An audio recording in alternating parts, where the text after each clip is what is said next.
Hello guys, in this video, I would like to share with you 16 questions F1 students are mostly asked during their visa interview and how you are going to respond to those questions when you are being asked these questions. Over these years, I've been helping students prepare them for their F1 visa interview, and these 16 questions are the kind of questions most of them have been asked when they went for their interview. So guys, I would like to share with you these questions and answers so that students who are preparing for the F1 visa interview can have confidence in themselves and expect these 16. Probably you might be asked 3 to 5, or at the end of the day, you might be asked 7 of these questions. At least these questions are going to prepare you well enough for your interview.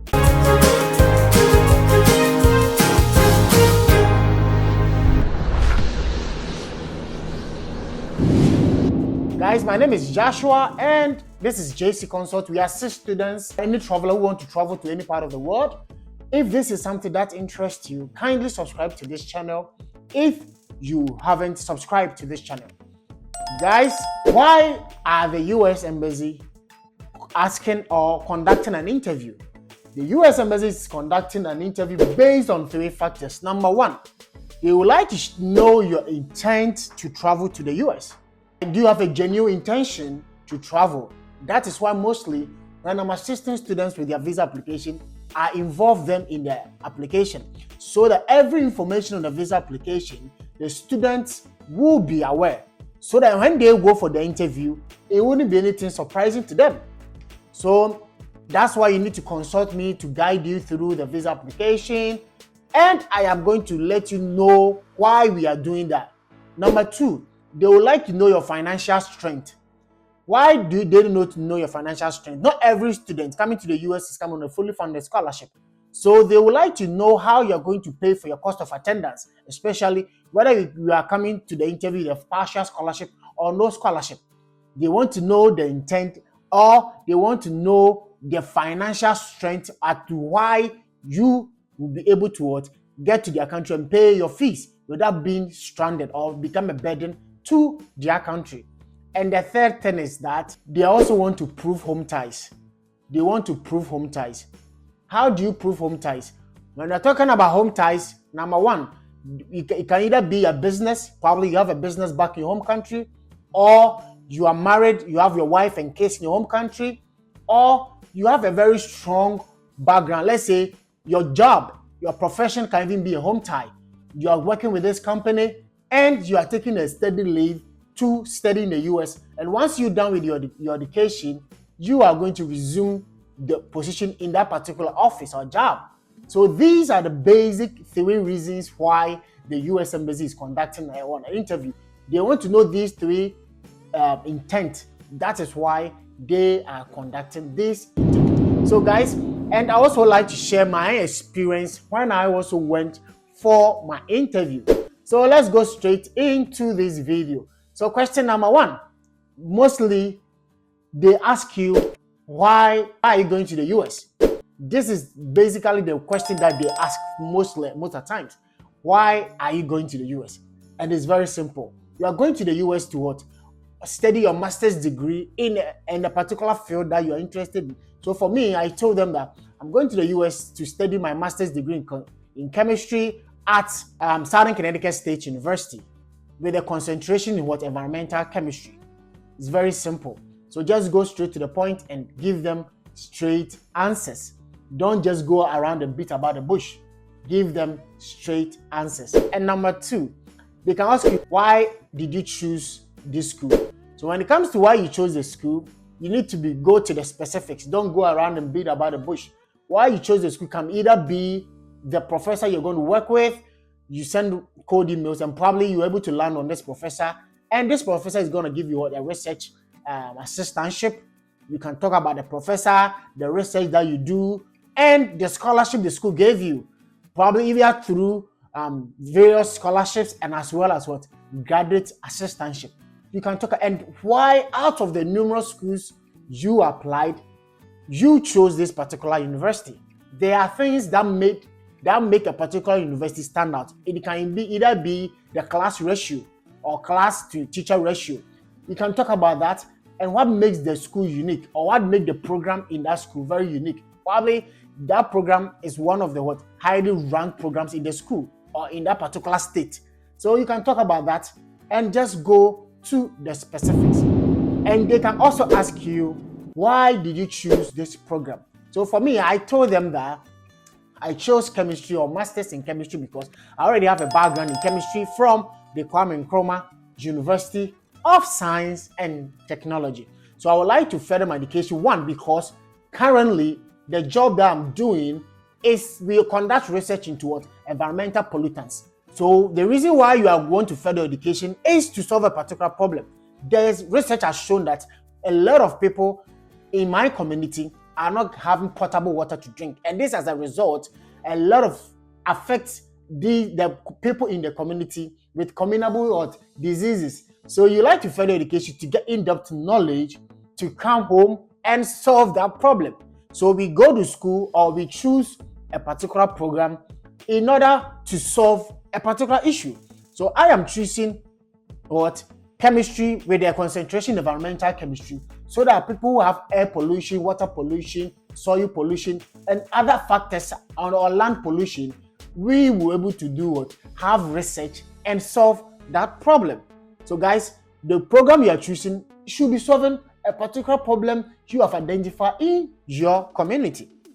It's very, very important. And they can also ask you the fourth question: how many skills did you apply? So when they ask you how many skills did you apply, what you're going to tell them that probably you applied to 3. So I thought I applied to 4 schools. I mentioned all the schools. Then the school that you were admitted to should be the last school. Then as you mentioned, the last school was Southern Connecticut State University. And I chose Southern Connecticut State University because then you give them the reason why you chose the school. And you conclude so that the visa officer will know that, wow, you did your homework. You really rehearsed your lines and you know the story that you are telling them. And they can also ask you who is paying for your deficit. That means when you're going for the interview and you have a deficit, they can ask you who is paying for your deficit or who is your sponsor. So guys, in situations like this, you need to connect yourself to how you are connected to your sponsor. And mostly, I always advise that if you have a huge deficit, it's always advisable to use your parents, because your parents have the full responsibility. They brought you on earth and they are supposed to take care of you and take care of your fees. But most of the time, people go with their uncle, aunties, and they are sick and tired of uncles and aunties being sponsoring people. So it's advisable that if you have huge deficit, you need to go with your parents, even if it's either your parents or your uncle or whatever, or your brother. You need to connect. Probably during your undergraduate or your high school education, this particular sponsor took care of it because probably your parents had financial difficulties. So this person's student, or your parents took care of this person or your brother, and he had a good job, and so he's stepping in to also assist you to pay your fees. He took care of your undergraduate and he believed in you because he believed in your academic goals or career goals. That is why this particular person is willing to sponsor you with amount of, then you let them know the deficit. Be specific. How much are you willing to pay and how much the sponsor is paying? And with the sponsor too, if you are going to tell the visa officer that you are working, then I also like to know that how much money have you saved in your account and which you are going to use in order to support your education. So for myself, when I went for the interview, I told the visa officer that I've saved up to $3,000 in my savings because I've been working for the past 3 years and I have $3,000 in my account, which I'm going to use to also help. So, and you can have more than 2 sponsors. It can be that your auntie is sponsoring and your dad too is also in addition, and yourself too. It can be 3. It's how you are going to put up your story and how you are going to present to the visa officer. The 6th question is they can ask you, tell me about the research. Most of the times, this question goes to master's program, especially when your program is a STEM program and it's a research background, or probably when they can also, it goes to mostly PhD students. But most of the times, most of these PhD students go with a fully funded scholarship. So most of the time, the visa officer asks them to tell them about the research they are going to do and how they were able to land on this fully funded scholarship. So when they tell you about your research, let them know the kind of research you're going to do, the professor you're going to work with, and the research, and how that research will go away forward to help the US and as well as your home country. So it's very easy. The seventh question is, tell me about your study plan. So basically the study plan is about what? Your course curriculum or your course catalog. What programs are you going to do? Which research are you going to do, and which professor? So the study plan is about what the courses you're going to do in the first year of your program as well as the second year. So you can tell the visa officer, I am going to conduct a research on what? This heavy metals in fuel or heavy metals in water bodies. And I'm going to do that research with so and so professor. And these are the following are the programs that you're going to be taking. I'll be going to take a course in organic chemistry, physical chemistry, analytical chemistry, and at the end of the day, you also be doing a lab work with a particular professor at the end of each semester. So just tell them, and these details are on your department's website. Go to your department and search for your program catalog, and it's very easy. The eighth question is what do you do for a living? So when they ask what do you do, just go straight to the point and tell the visa officer what you do and your duties as the particular position you're holding at that particular office or that institution. So I told them that I'm a research assistant, and just go ahead as a researcher. What do you do? I conduct research into this and that and that. So just basically your job and your duties. Make it so brief. They can ask you, how will this program help you? Or what are plans after school? Or what do you do? What do you intend to do after school? These are all one question. So what they ask, what will this program do for you? So I told them that I'm a research assistant, and when I return back home, I'm going to take up the office of a senior research assistant or senior analyst, where I'll be able to have in-depth knowledge or skills about communicable diseases and how I am going to solve these diseases in the lab by conducting a lot of research about water, the air, and this is basic, and how this is basically your intent and what this program is going to do for you. Tell us how you heard about this university. So how you heard about the university, it can either be through a conference, there was a conference, or probably your academic supervisor introduced you to this particular school because she had a relative or a brother, or she herself went to this particular university, and that is why she could recommended because of the kind of research you are doing. Or you went for a conference, or the US Embassy conducted a seminar, and when you went for that seminar, they mentioned a lot of universities, and that was how you were able to hear about this university. Or probably your job, your managing director introduced you to this university. You told them about your intent to study in the US, and that is how come your professor or your manager or your CEO introduced you to this particular university. How were you able to secure your funding? Basically, it's most of the times the school use your GRE or SAT score, and as well as your grades. Scholarships or merit scholarships depend on good grades. So you graduated with good grades, and you even had opportunity. You got a research publication. You did online courses. You also wrote the GRE and the SAT. You need to be very specific, and all these, and you also had a good letters of recommendation. All these came together in order for the school or the admission committee to though scholarships are very competitive because you also put in a competitive application. That is how you were able to land these good scholarships. Very easy. Do you know any relative in the US? Do you know any relative? Yes or no. Just go straight to the point. And if you are telling them yes, that means on your DS1 or which is your visa application to, they are going to ask you that same question. Make sure you are consistent. If you don't know anybody in the US, don't tell them you know, and the visa application to is a no. So it should be be consistent. You can't write no in the visa application and go for the interview and I say you know somebody in the US. No. Just be genuine and go straight to the point. And most of the times, I've seen situations where people told the visa officer they know somebody and they were denied. Some too, they can also let them visa officer know they don't know anybody. So I think in the best way, let the visa officer know you don't know anybody. Or the only person you know is your DSO, which is designated school official. That is the only person you know, since you are going to the US on a steady route. Even if you have family members, you are not going there on a family route. It's a steady route. So let them visa officer know the only person you know is your DSO, as well as your supervisor, or that you're going to do your research with. And I think it's good in that manner. Why the US and not your home country? Why did you choose the US and to study and not your home country? So you can just go straight and let the visa officer know that you chose the US because of the universities in the US has a good research background.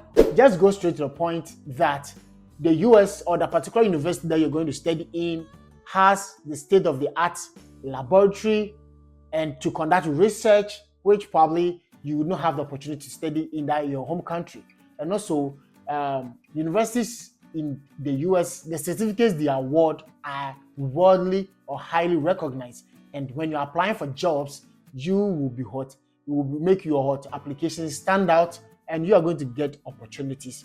So guys, there are several reasons that you are choosing the US over your home country. So, and it can also be that the program you're going to do, they might not be offering in your home country. So you like to study in the US. And the US will give you opportunity to meet people from all walks of backgrounds for you to connect with them. Because in life, if you want to be great, it will depend on the people you are connected to. So these are some of the reasons. You can also Google it and get more reasons as to why you are choosing the US over your home country. They can also ask you, where do you plan to stay in the US? So if you're going to stay on campus, let the visa officer know that you are planning to live on campus and the particular apartment that you are willing to, let them know. If you're going to live outside campus too, let the visa officer know that you're going to live outside campus and the particular address that you would like to live in. You let them know. It's very easy, guys. Have you ever been to the US? Have you ever been to the US? So if you've ever been to the US, let them know. Or they can also ask you, have you traveled outside your home country? So you can either let them know if you've been to the US, let them know you've been to the US, and do not tell them you traveled to this, but let them know the reason why. So for me, I had traveled to Cyprus, and I told them that I went to Cyprus to do this and that. This reason and that reason was why I went to this country. So if you travel to Europe or any Dubai, South Africa, whatever country you travel to, if you mention a country, then you give them why you went. You went for a business summit, you went for a conference, you went for tourism, and you visited this place and that. Briefly, simple. So, and if you have a travel experience too, it's one of the ways to increase your chances of securing your F1 visa. Because it was something that helped me. And I remember I did an application for a student who had a deficit of $59,000. Who was going to study masters in public health. But because this lady had traveled to Europe and even the US, she even had a boyfriend in the US. I managed this student and she went and she had no funding. So I can boldly say this is the only student so far I knew she didn't get funding and she was approved with a huge deficit of $59,000 where she was going to study a master's in public health. And she came to the US approved and she got married last year. So these visa officers know that if traveling is very expensive, so if this lady have been able to travel to the Europe in the US and she came back to home country, that means even the huge deficit she will be, and truly, I'm sure by now the husband is assisting her with her, and the family will be assisting to pay for a deficit. So guys, most of the times I advise that if you don't have funding, don't worry yourself and go for the interview. If you don't have funding, make sure you're having a good funding, 80% or more before you go for it. And basically, visa officers ask questions like, are you married? Do you have kids? These are some of the basic questions to So if you're married, yes, I'm married. And sometimes they can ask you, you can also go, oh, I'm married, I have a wife and children. My wife is doing this and that, and you'll be able to assist my kids even when I am away. Have you? So just these are basic questions. So guys, thank you so much for watching this interview questions and answers. And I believe this will go a way forward to help you secure that visa you've been praying for. Guys, before you go for the interview, you need to join mock interview. You need to train yourself. Whether it's a job interview or visa interview, you need to train yourself to know your lines, to know your story. And some people too don't have a good story. Once you join a mock interview, there will be people on the platform to correct you, to guide you, and to make your story so unique.